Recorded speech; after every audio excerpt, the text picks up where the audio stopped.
agora é assim, quem sabe faz ao vivo, né?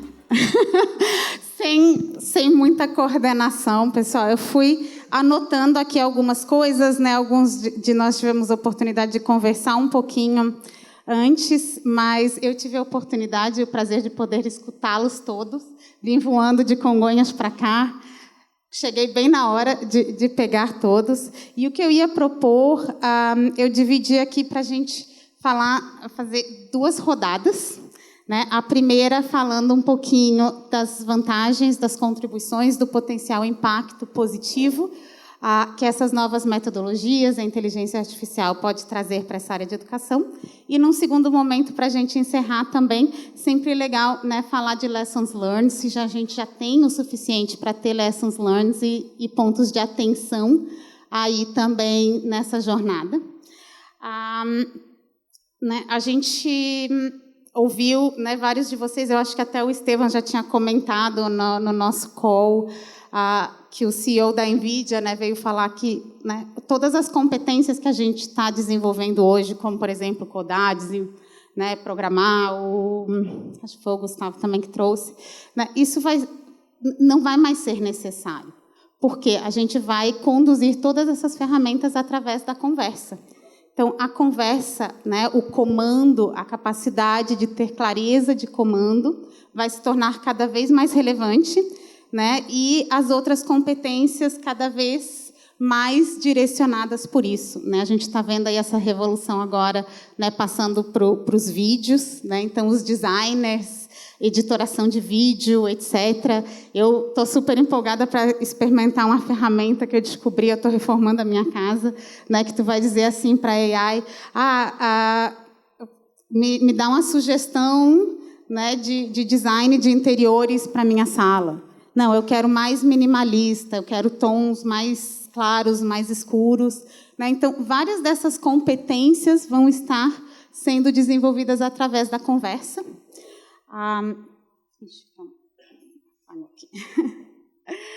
E, né, nessa era também da personalização, né, acho que o Phil trouxe um pouquinho disso, né, a gente vive essa era da mega personalização e a AI possibilita isso, né? Como que eu posso estar customizando e personalizando conteúdos de uma forma muito ágil?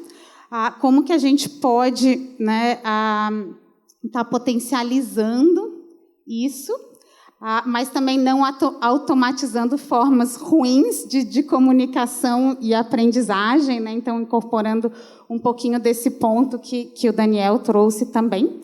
Né? E a necessidade da agilidade de aprendizado. Então, né, a gente está aí nesse momento de transformação das competências que vão ser relevantes, e o mais relevante vai ser sempre como aprender. Né? Como que eu posso continuar aprendendo, e daí aí vem toda, né, as nossas diferenças geracionais também, né? Quando a gente lida com públicos com diferentes gerações, como manter essa capacidade e agilidade de aprendizado. E quando a gente fala, né, de cultura, de aprendizado, de transformação, a gente tem, né, eu coloquei aqui 3 esferas que são interdependentes: a pessoal, né, como eu, como indivíduo, aprendo e percebo essa jornada. Né? Eu sei que aqui muitos de nós têm também filhos em casa, em idade escolar, mas a gente vai deixar essa parte um pouquinho de lado. Né? E do coletivo, falar um pouquinho, acho que a gente pode falar e explorar um pouquinho mais, né, equipes, colaboradores, como que, né, a gente cria isso dentro de um contexto de equipes e colaboradores. E terceiro, num contexto de clientes. Né, como que eu também contribuo com essa jornada, essa transformação e essa educação e conscientização dos meus clientes e parceiros.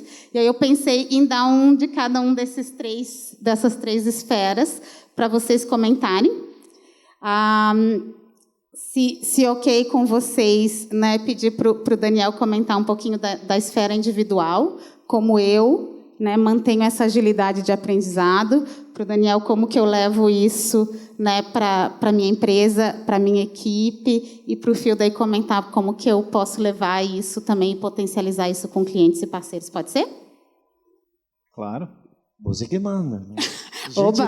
A gente tá aqui, né? Convidado só, né? Bom, não sei. Olha, a gente está falando do que é o que poderia vir a ser. Porque são duas coisas diferentes, né? Eu acho que a gente pode pegar pelo viés de como que a gente pode usar, né, a inteligência artificial e as novas tecnologias para nos auxiliar nessa transformação do aprendizado, de como aprendemos e para que aprendemos. Olha, a primeira coisa que a gente de pronto pode falar é que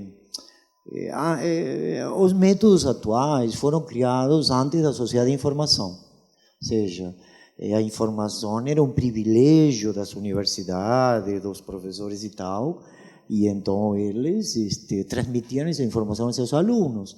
Na sociedade da informação isso não tem mais sentido, nenhum. Tá? Porque, bom, tem informação por todo lado, né? Então, de alguma maneira, o papel do professor mudou. O papel do professor é conectar essa informação, dar sentido a essa informação e ajudar a que você, de alguma maneira, aplique isso para a sua vida. Agora, eu odeio falar de informação unicamente porque a gente está falando de competências. Ao falar de competências, a informação é só um elemento. Existem outros que muitas vezes uno esquece. Então, sim, temos a informação, mas essa informação tem que ser utilizada para desenvolver habilidades, fazer algo. E aí está uma coisa muito interessante, que é a diferença entre a educação formal, se você quer, e a educação não sei, de adultos. Na educação formal, nosso foco é acumular saber, acumular conhecimento e provar isso por meio de avaliações. Na educação de adultos, é aprender a fazer. São coisas diametralmente opostas. Então, um adulto, quando faz um curso, ele quer terminar esse curso e fazer algo. Aprender a fazer um bolo, cortar a grama da casa, fazer alguma coisa. E a gente, às vezes, esquece disso, né? É todo descritivo, explicativo, mas ninguém compreende nada, ninguém faz nada.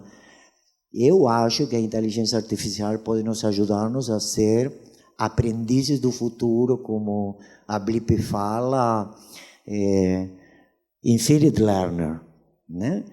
De alguma maneira você poder aprender a aprender e a regular seus próprios processos cognitivos em base a dados, aprender a aprender da experiência, colocando a experiência dentro dessa tecnologia e dialogando para tirar conclusões, aprender a aprender dos outros por meio do feedback que se dá nas conversas com essa tecnologia e de alguma maneira construir a possibilidade de você tomar consciência das suas fraquezas e fortalezas e de como você planejar a evolução de você mesmo, né?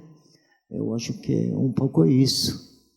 E como que a gente pega, né, uma coleção de indivíduos que podem já ter mais ou menos clareza da evolução deles, né, e criam um coletivo, uma cultura e um objetivo comum nas empresas. Desculpa, Gustavo. Não, claro. Talvez essa seja uma das perguntas mais difíceis, porque ensinar criança dá trabalho, ensinar adulto dá o triplo de trabalho, porque a gente já tem uma série de preconceitos e concepções do que a gente faz.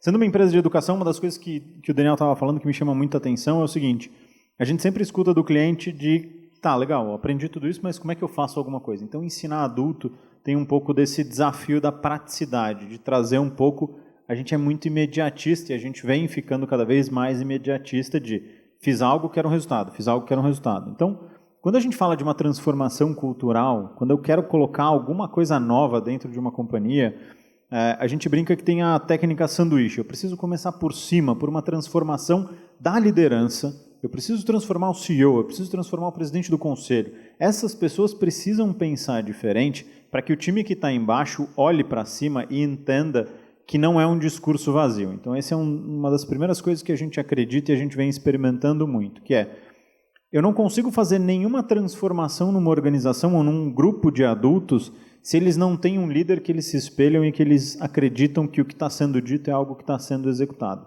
Exemplo, a gente não conseguiria fazer uma transformação de inteligência artificial se o CEO daquela empresa não usa o chat GPT no dia a dia, porque você acaba criando um discurso muito vazio.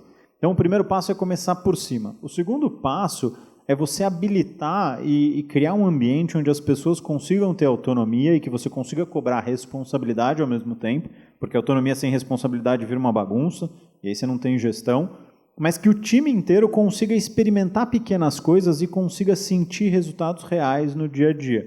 Que eu consiga gerar um copy mais rápido, que é mais efetivo, eu consiga fazer um relatório que eu gastava 4 horas em 40 minutos, em 4 minutos. Então, a partir do momento que você traz um conhecimento prévio para a camada de cima, uma execução aqui em cima, e você habilita as pessoas que estão embaixo a experimentarem com responsabilidade, você começa a fazer essa máquina funcionar, porque você tem um incentivo que vem por cima, você tem gente experimentando embaixo que está vendo resultados e vendo coisas que funcionam e coisas que não funcionam, e começa a criar um efeito que a gente chama que é a inveja positiva. Então você acaba olhando para o lado e fala, tem alguém fazendo um negócio super legal e está gerando um resultado super legal. Eu não quero ser do grupo que está só criticando, eu quero ser do grupo que está... Eu quero ganhar. Eu quero fazer parte dessa brincadeira. Por isso que a competição, um pouco do incentivo, ele tem um quê de competição, porque ninguém quer ficar ali por trás, ninguém quer ficar na última posição. Então, o que a gente veio aprendendo ao longo dessa jornada de educação de adultos, que é extremamente difícil,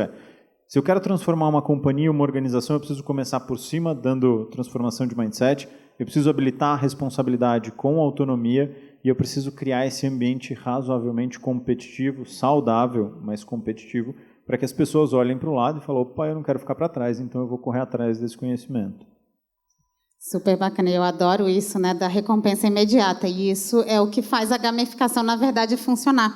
Né? A gente traz isso de uma forma lúdica, né, de gerar uma recompensa imediata e que faz as pessoas quererem, né, eu ganhei esse ponto, eu passei de fase, né, ganhei um superpoder extra aqui, e isso, né, é humano, todo mundo quer essa recompensa, e os adultos, né, são ainda mais...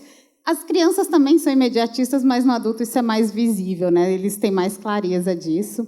Mas quando a gente está falando de equipes internas, né, tu falou a gente tem como cobrar ou mostrar, né? Quando a gente está falando de clientes, agora a gente não tem muito como cobrar, né? A persuasão e a educação têm que ser feitas de uma outra forma, Phil. Quando a gente observa todas essas grandes big techs, todas têm um negócio em comum que é notório. São obcecadas por a experiência do cliente. Né? E a velocidade com que eles fazem diversas versões e evoluem os produtos constantemente. Não é à toa que estão várias aí como líderes e superando até PIB de países de forma brutal. Então, acho que isso volta naquela questão do feedback looping. Então, quanto eu consigo entender do meu cliente e aprender com o que eu errei e acertei. Então, por isso que eu falo assim, o comum que elas têm uma base de dados gigante, né? Porque é dali que a gente traz os sinais. E quanto mais esse sinal é direto e não uma inferência, maior vai ser a velocidade de evolução. Por isso que eu comentei que esse mundo conversacional é super poderoso, porque não precisa ninguém me falar o que o cliente quer, ele já está me falando todo dia. O problema é que a gente não tem canais de retorno de escuta. Né? Todo dia o nosso cliente fala alguma coisa. Se a gente for ver cada ligação de call, cada e-mail que eu respondo para um cliente, cada atendimento que eu faço, tem um volume de informações absurdo. E basta ver o nosso dia. Quando o cliente fala alguma coisa para um time de vendas, para um time de atendimento, quanto isso chega para o cara de produto? Quase não chega. Só chega depois que 10 clientes reclamarem de alguma coisa e você vai lá brigar com o cara porque tem que priorizar no roadmap. Então, fechar esse circuito e entender rápido, na linha de frente, o que está acontecendo e dar a resposta é a chave do jogo. Não tem como. E o grande desafio disso, fazendo os canais tradicionais, que isso não está transcrito, né? Num call center é difícil, o e-mail também é muito difícil, e do outro lado a gente está enxergando isso no dia a dia, e você poder tomar uma decisão, né, e com isso aprender. Então eu vejo muito esse processo de atender, de vender no cliente, como uma fonte primária de aprendizado. Porque tem que pensar que são várias camadas, né? Tem a camada da interface, tem a camada do processo, porque sempre tem um processo por trás, aquele processo faz parte de uma metodologia de desenvolvimento. A gente não pode ignorar. Toda empresa tem uma forma de fazer as coisas. Só que a gente, às vezes, não dá sentido. Que forma é essa? Né? Às vezes é uma forma empírica, tentativa e erro, algumas seguem a metodologia, algumas mais formais, outras menos informais, mas a gente tem que sempre pensar que tem tem a camada na linha de frente que está interagindo com o cliente final, que agora é o nosso consumidor, mas como é que eu trato isso no dia a dia? Tanto na parte de dados, quanto na parte de metodologia, de absorver e fazer isso voltar uma melhoria de experiência para o cliente, ou uma melhoria de produto, ou melhoria de algum processo que vai acontecer no dia a dia. Então, é muito rico isso, porque na hora que você começa a enxergar os dados, começa a ver, você fala, cara, agora eu sei porque alguns estão acertando ou estão errando. É notório. O exemplo que eu dei do atendente do call center assim, eu passei uma experiência no dia, não vou citar o nome da operadora, mas toda vez que eu viajava, eu tinha que ativar um pacote de roaming. E eu fiz o mesmo processo de sempre. Entrava lá no canal de mensagem da Apple e mandava uma mensagem para ele, ativar o roaming. Ele falou, não, você não precisa fazer mais isso, está automático. Eu falei, vai dar confusão.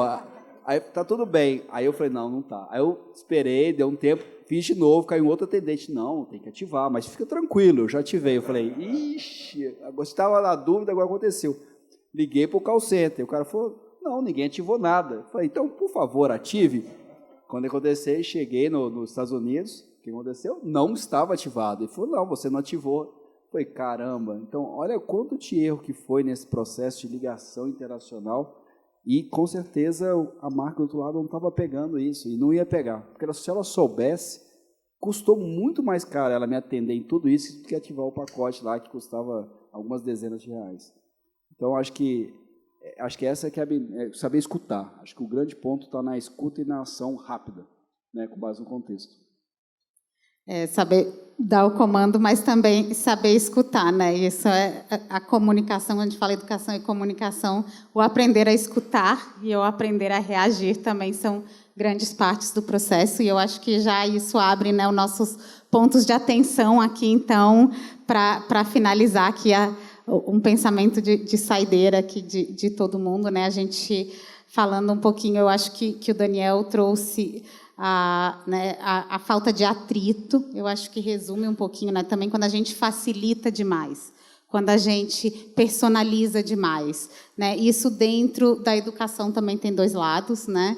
Por um lado, se diz que a gente facilita demais, né? A gente está desfavorecendo outros processos cognitivos, né? Daqui a um mês já não lembra mais. E tem um exemplo super bacana de quando a gente estava trabalhando nas parametrizações do jogo, a gente voltava para as pessoas 1 mês depois, 3 meses depois, e perguntava o que elas lembravam do jogo. E, por incrível que pareça, elas lembravam das perguntas que elas tinham errado. Ninguém lembrava das perguntas que tinham acertado. Né? Então, eu vou finalizar, já te passo. Essa falta de atrito, esse atrito também, né, contribui para esse aprendizado. E eu anotei aqui, né, 2 outras coisas que já se sabe, né, e como que isso pode, eu vou passar para ti, Daniel.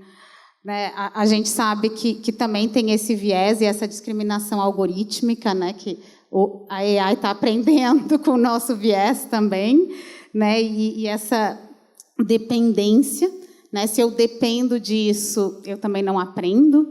Né, e a gente já teve essa preocupação quando inventaram a calculadora, né, que as pessoas não iam mais saber calcular, mas é um ponto de preocupação, e daí, mantendo os nossos ângulos aqui, eu vou pedir para o pessoal aí o último input. Não, eu ia falar que isso que você está contando não se aplica unicamente a esse mercado, digamos, a atenção do cliente. Por exemplo, nós hoje estamos trabalhando intensamente em Learning Analytics, mas não é para o gestor, é para o aluno. Veja. Então, como eu posso aprender a ler dados que me permitam ver onde eu gasto minha energia? Porque nós temos uma energia muito limitada. Tá? Quando nós, por exemplo, pensamos criticamente, consumimos muita mais energia. Quando nós entramos no automático, que nós vivimos praticamente a nossa vida, no automático, gastamos menos. E nosso cérebro regula a quantidade de energia que você gasta. Agora, se de pronto você tem um analytics bem feito, se o aluno consegue enxergá-lo e entender suas fraquezas e fortalezas, ele pode tomar decisões e se empoderar do próprio processo de aprendizagem. Certo? Então, você aí tem um papel da inteligência artificial promovendo essa educação, a formação do próprio indivíduo, que não sabe realmente como identificar fortalezas e fraquezas e poder tomar decisões de como melhorar. Legal, eu acho que tem uma preocupação grande, acho que essa questão de trazer o dado para aplicar tanto na criança quanto no adulto, isso é igual, acho que é o mesmo viés. A grande questão do adulto é que ele precisa sentir as coisas, ele precisa experimentar. Então, a hora que a gente fala dessa inteligência artificial, eu preciso trazer do abstrato para o prático. A pergunta que a gente sempre recebe é, muito legal tudo isso, mas como é que isso transforma o meu negócio? E ao longo dos experimentos, das conversas com executivos, com conversas com empresários, a gente descobriu que tem 3 formas que a inteligência artificial pode mexer no teu negócio. A primeira delas é o seguinte, você pode fazer mais com menos, você reduz custo, consequentemente tua margem aumenta. É a brincadeira que eu fiz. Se eu ganho 50% de produtividade, eu tenho 2 decisões. Ou eu demito metade do time ou eu aumento a minha receita no dobro. Então, tem uma vertical de aplicação de aprendizado e uso de inteligência artificial para redução de custo. A segunda é um viés de como é que eu vendo mais naquilo que eu já faço. Então, eu já tenho o produto, como é que eu aplico isso, como é que eu aprendo a aplicar isso no negócio que eu já tenho e vendo mais do produto que eu já tenho.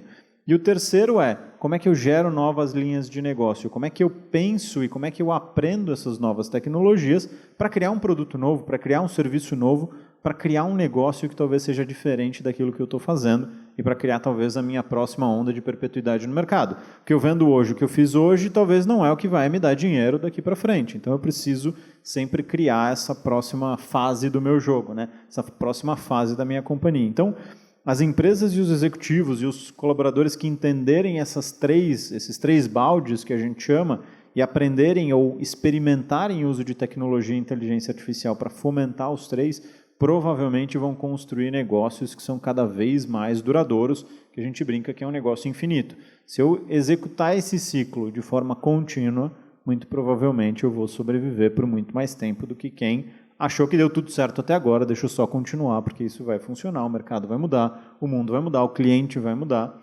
Consequentemente, eu preciso me preparar e preparar o meu time para essas três vertentes. Tá bom. Vamos pensando agora na perspectiva da marca, né? Na relação dela do dia a dia com aquele cliente. Vão ter várias camadas que a gente vai trabalhar o aprendizado. O primeiro é na arquitetura da conversa. É uma conversa que eu estou guiando como? Ele está entendendo o que eu falo? Então, um papel que a gente começa a perceber é o design da conversa. A gente tem design gráfico, design de vídeo, mas quem que faz o design na conversa? É quase como se fosse a pessoa que escreveu o storytelling na palestra, né? Então, quem é que está criando essa storytelling? Lógico, como comentei, uma conversa guiada, mas empoderada por um AI. Só que o AI precisa ser constantemente treinado, né? Vou dar um exemplo. Às vezes você treinou falando sobre status pedido, teve uma greve do correio, e aí? Será que ela vai saber responder? Qual que é o procedimento para a greve do correio?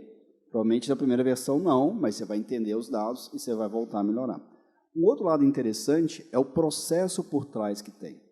Então, vou dar um exemplo prático. A gente tinha clientes que estavam atendendo, só que os atendentes eram atendentes de voz, eles não sabiam escrever tão rápido, ou escreviam de uma forma seca. Foi um treinamento para os atendentes saberem responder via texto, via mensagem.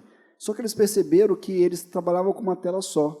E os que trabalhavam com 2 telas tinham uma interpretação do contexto da conversa melhor do que dos outros. E aí eles colocaram 2 telas para atendentes e os atendentes melhoraram 20%, 30%. Então, acho que o processo de aprendizado tem vários lados. Tanto do design da conversa, do outro lado, do processo que tem internamente, isso vai passar por pessoas, mas também toda a parte da resolutividade, né? De como eu consigo resolver, como fosse o aprendizado aplicado, que no caso aqui é resolver uma transação que o cliente precisava, seja no boleto, no status pedido, ou de qualquer outra coisa que possa acontecer no dia a dia. E isso é negócio todo dinâmico, né? Então, AI, processo, design da conversa, automações e processos sempre muito interligados entre si. Posso? Agora, o interessante disso é a diferença. Por exemplo, um cliente busca uma informação e a inteligência artificial tem que interpretar o que ele quer para poder dar. No caso da educação, eu sinto que é um pouquinho diferente, né? Porque será que o que meu aluno precisa é que eu dê todas as informações a ele? Ou será que meu aluno precisa que eu instigue ele e faça perguntas para ele construir seu próprio conhecimento? Porque o que é o conhecimento? E conhecimento não é informação, né? A informação é informação, o conhecimento é essa informação processada por um indivíduo que interpreta em função da sua experiência de vida. Então é muito interessante isso, porque muito provavelmente a resposta que eu preciso na educação não é a mesma resposta que eu preciso no atendimento de um cliente. Faz sentido isso? Queria só acrescentar uma outra coisa, uma perspectiva diferente, né? Quando a gente está aprendendo, e adorei aquela foto sua do hidrante, e realmente é isso, né? E aí imagina, naquela tempestade com o hidrante ligado, quem vai te ajudar no caminho melhor? Para o que você quer aprender? Porque pode ter milhões de caminhos, você pode ficar num circuito looping, pesquisando a mesma coisa milhões de vezes. Então, eu acredito muito que vai começar a vir um papel, e aí é uma opinião pessoal, eu sei como especialista, seria legal de comentar, o papel do tutor, ou o papel do editor. Quem é que vai ajudar a caminhar no melhor caminho nessa enxurrada de informação, de conhecimento, e de como é que eu vou conseguir aplicar, qual competência que eu devo aplicar, como é que eu aprendo isso de forma mais rápida ou não. Então, eu acho que, pensando todo naquele conceito do infinite learning, né, de a gente estar sempre um aprendiz constante para o resto da vida, né, não para quando sai da faculdade, etc. Como é que a gente, decidindo as habilidades que a gente quer incorporar, eu consigo ter um guia, um tutor para aquilo? Eu acho que, dependendo dos modelos, como se tinha os algoritmos, né, vão ter modelos de AI que vão ser especialistas, talvez, em alguns caminhos. Com aquela frase sua que eu adoro, dá sentido aos fragmentos, mas com uma narrativa, um caminho que eu chego naquele aprendizado. Né? Eu falo sem parar. Como a gente só tem 5 minutos, eu ia abrir para ver se tinha alguma pergunta, alguma coisa, senão o Daniel ganha mais 5 minutos. Galera, quer falar? Não, sim, é interessante isso que você coloca e realmente me parece que esse é o papel de uma inteligência artificial em se tratando de formação individual de uma pessoa, mostrar caminhos, mostrar jornadas, mostrar possibilidades, ilustrar, por exemplo, o que é uma competência profissional. Porque uma competência profissional não passa pelo técnico unicamente, né, gente? Então, que eu preciso, puxa, eu queria muito ser gerente. Bom, puxa, se você quer ser gerente, precisa muito mais que conhecer o processo de como funciona algo, né? Você tem, que outras competências eu preciso? Olha, você precisa isso, aquilo. Então, a inteligência artificial, de alguma forma, te guia. Não te dá respostas todas prontas, porque senão vira uma espécie de enciclopédia para tontos. Desculpa, para pessoas com pouco conhecimento, vai. Então, isso é muito importante, sabe? Por isso que a gente insiste que, sim, inteligência artificial é legal, mas para que tipo de educação? Que educação eu quero formar? Eu quero pessoas que simplesmente apliquem receitas em um contexto dinâmico que muda permanentemente? Acho que não, né? Então, eu preciso que essa inteligência artificial me ensine a pensar, cara. Me force a pensar. Puxe meu pensamento, né? E, de alguma maneira, me dê, às vezes, um solavanco quando eu já saí da pista, digamos assim, né? Agora, honestamente, inteligência artificial que dá respostas na educação, eu não sei não, né? Me parece que não reforçaria o tipo de conhecimento que nós precisamos na sociedade atual, certo? Então, não sei, é a minha opinião pessoal também. Eu queria fazer, né? uma... Quem? Posso só fazer Agora começa a esquentar a conversa aqui. A conversa fica bom. E eu acho que esse é um ponto super crítico, que é o seguinte: quando a gente olha para o mercado e vê quem está contratando, as empresas, o que a gente tem ouvido dos clientes é: eu não preciso mais do profissional que sabe a resposta, eu preciso do profissional que sabe fazer a pergunta. E a inteligência artificial te dando a resposta, ela não te treina a ser um bom perguntador. Que acho que esse talvez seja o maior insight que a gente teve conversando com um monte de gente, que é o profissional, ou talvez a habilidade do futuro, a habilidade do presente, do melhor profissional é aquele que sabe fazer uma série de perguntas e ajuda o time a ir para o caminho que faz sentido. E isso a inteligência artificial não vai nos ajudar por enquanto. Você sabe que existe a pedagogia da pergunta e a pedagogia da resposta. É uma coisa interessantíssima, né? Nós, hoje, todas as nossas escolas e universidades operam na pedagogia da resposta. A pedagogia da pergunta não está válida hoje, não está sendo usada em escala, né?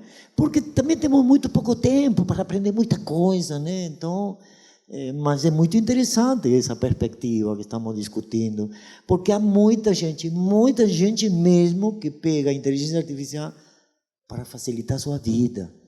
E, galera, de verdade, né? Aprender não é uma coisa, não é felicidade pura. Às vezes uno sofre, né? Quebra a cara, se arrasta, quebra a cara de novo. Aprender é um processo árduo, difícil. Por isso que eu tenho muito cuidado com o NPS, sabe? Porque você pode estar feliz, mas não aprendeu nada, né? Ou pode estar triste e aprender um bocado, digamos assim, para a sua vida em geral. Então, moral da história, facilitar sim, facilitar demais também não. Vou aproveitar que aí fica até uma coisa de pensar na vida, né? Tem uma frase que fala que tempos difíceis fazem homens fortes, né? E homens fracos fazem tempos difíceis. Então, eu acho um pouco disso. E aqui, em vez da educação de um filho, você vai entregar tudo de mão beijada ou vai deixar ele aprender um pouco? E isso que é interessante, você falou da pergunta, é assim, se você vê toda a engenharia de prompt, mas para você fazer a pergunta, você tem que saber, tem que ter um método científico de fazer a pergunta. Mas hoje a gente não aprende. Mas o que tem por trás também é a habilidade de ser curioso, né? Se hoje é tudo dopaminérgico, né? Resposta rápida, por que eu vou ser curioso? Porque um clique eu vejo qualquer coisa? Está tudo tão fácil. Então, eu acho que a parte da dificuldade, eu acho que se eu tirasse aqui um aprendizado da fala do Daniel, é essa, assim, talvez nem sempre o mais fácil é o melhor. Vocês sabem, gente, tem pesquisas que fizeram nos Estados Unidos com um vídeo que explica algo e um vídeo de duas pessoas discutindo sobre algo, né? Então, eles passam o primeiro vídeo, o cara que explica, todo mundo entendeu, sim, foi fácil, ele explica muito bem, é muito didático e tal. Quando chega o momento da aplicação, os caras não sabem nem o que fazer. Agora, depois passam um outro vídeo de dois caras falando, olha, eu acho que isso é desse jeito. Não, eu penso que é diferente, é outro ponto de vista.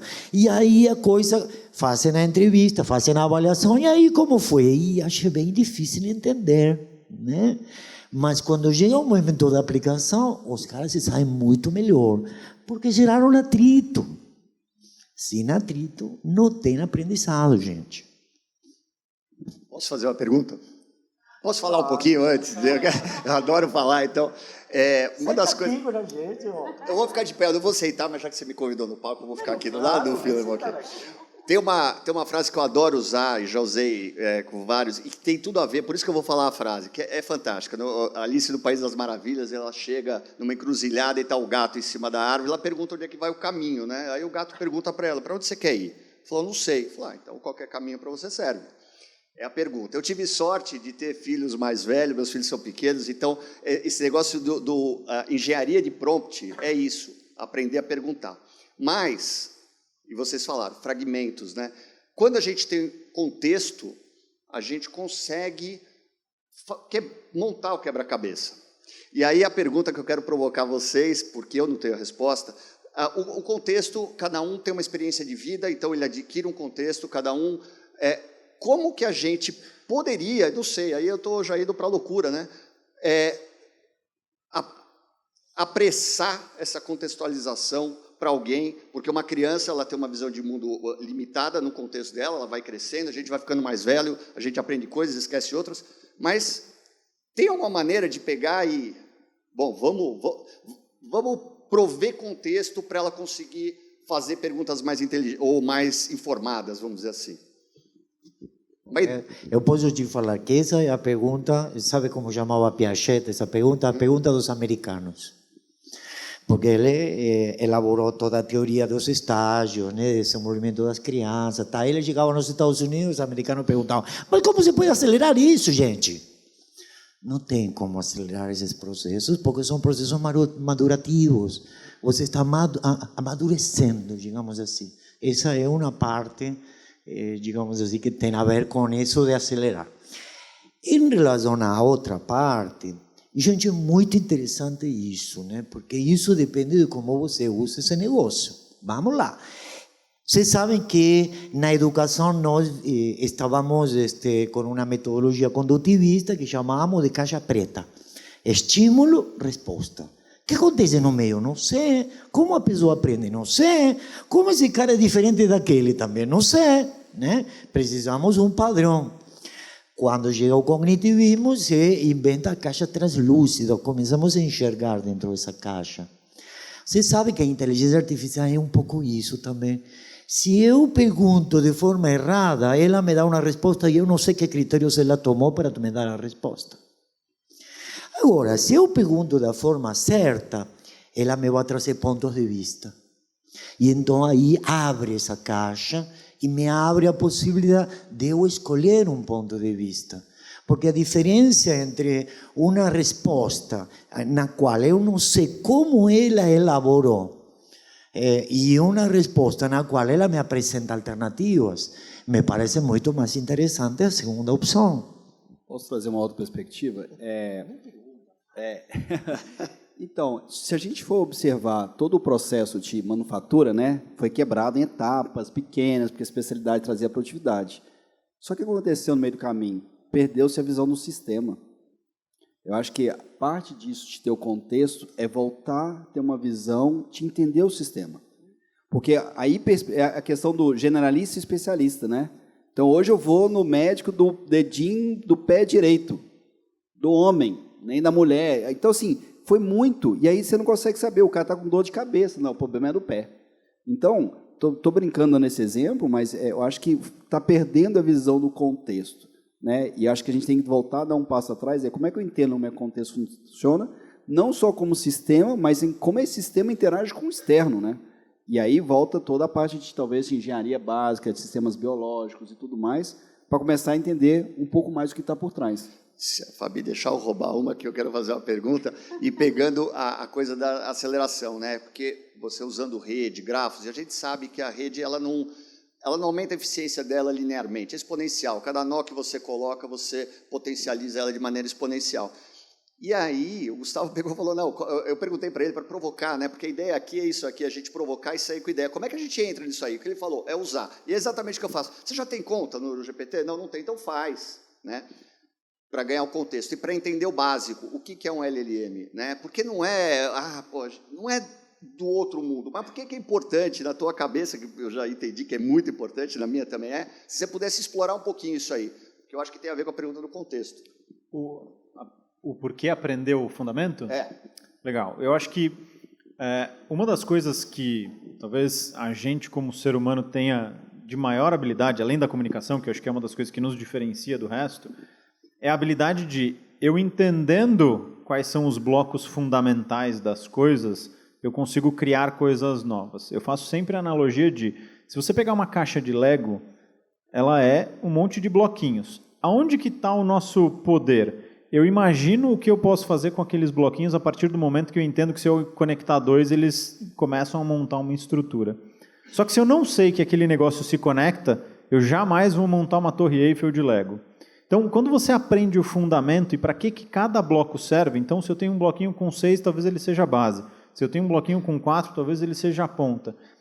Aí eu posso usar minha criatividade para conectar os blocos e sair com uma solução diferente. Quando eu não tenho esse contexto, quando eu não tenho essa compreensão do que é cada bloco e para que ele serve, eu não consigo construir a torre lá na frente. Então, para mim, é importante a gente saber do fundamento, para conseguir construir essas coisas para frente, e 2, para habilitar o que a gente sabe fazer melhor no mundo, que é ser criativo para resolver problema.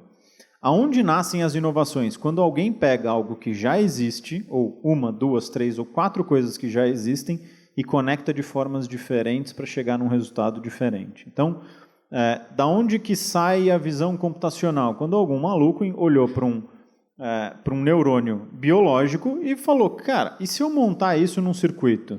Será que esse negócio funciona? Porque ele entendeu o conceito, ele entendeu o fundamento de como funciona aquele negócio, resolveu inventar um outro que é diferente. Então, em resumo, para mim é importante entender esse fundamento porque ele habilita a construir essas coisas mais complexas e nos habilita a ser criativos para achar coisas que nunca foram inventadas. A verdade é que a essência da educação é essa. Ensinar esses fundamentos, né? E depois utilizar os artefatos culturais que a sociedade te dá para você se potencializar, que é o que nós estamos tentando fazer com a inteligência artificial. Agora, se a gente coloca uma inteligência artificial que elimina os fundamentos, porque te dá respostas prontas, é game over, acabou o jogo, né? Porque o que o Gustavo não está falando, que num ambiente complexo, as fichas mudam.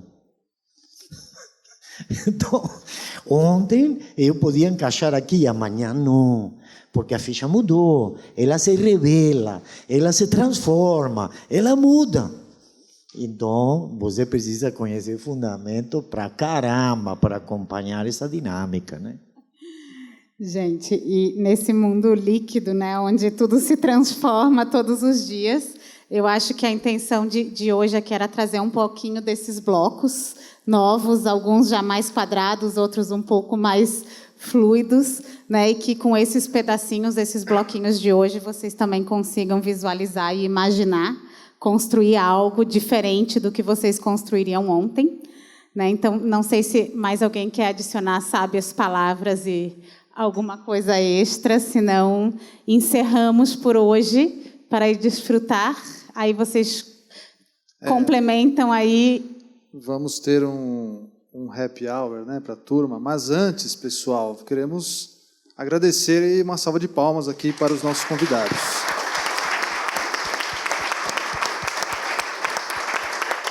Valeu a pena esperar até aqui e vocês contribuíram ainda mais para o nosso evento, né? Crescer aí. Então a gente agradece muito. E enquanto o pessoal se prepara aqui, preparar o último ato aí da nossa minissérie de hoje, já criando a expectativa para amanhã. Não ri não, Daniel.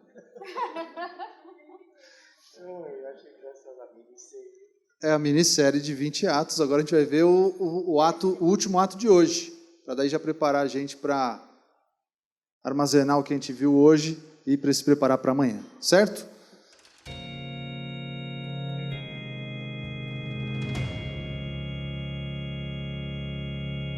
A cada estrela descoberta, a cada ferramenta que foi criada, expandimos nossa presença neste vasto universo.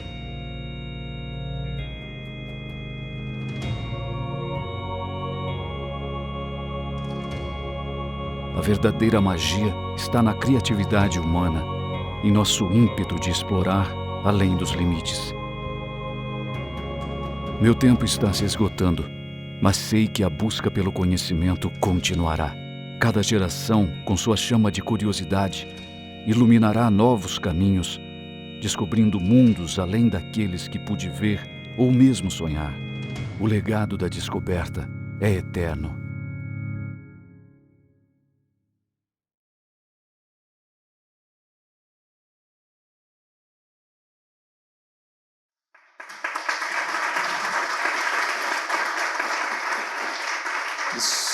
Isso aí.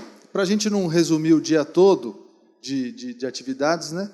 Uma palavra que resume o dia de hoje foi o conhecimento. Amanhã também haverá conhecimento, mas será muito mais na prática do que na teoria que nós vimos hoje, apesar de termos vários insights práticos aí, né? Pessoal, muito obrigado pela presença de vocês, a atenção que vocês deram, esticando aí até o fim. Tenho certeza que conseguiram aproveitar bastante coisa, inclusive o happy hour que vai ter agora.